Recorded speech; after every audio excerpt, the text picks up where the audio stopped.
Hey Ken, you just used this to clean the chimney. What if we tried using this to clean the gutters? What do you think? I think it's worth a try. Okay, let's give it a try. All right, let's do it.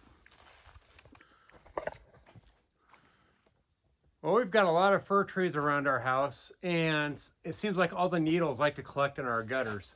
So Laura has this idea to use our chimney sweep brush to clean the gutters out. So we're gonna give it a whirl.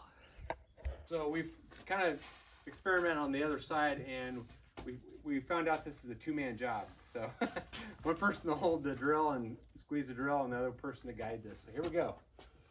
Let her rip.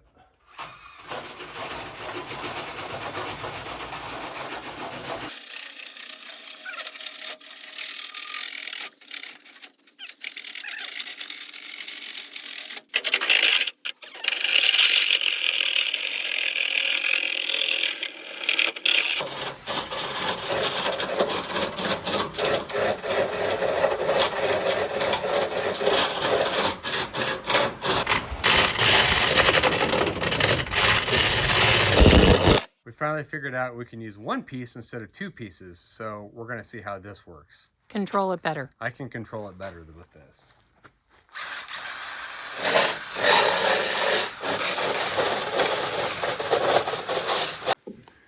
Well, we're making good progress. What do you think, Laura? I think it's an idea. Idea is code for so of an idea. I think we got it. Hey, I think that's better than you climbing on the roof. It absolutely is. Safer. Much safer.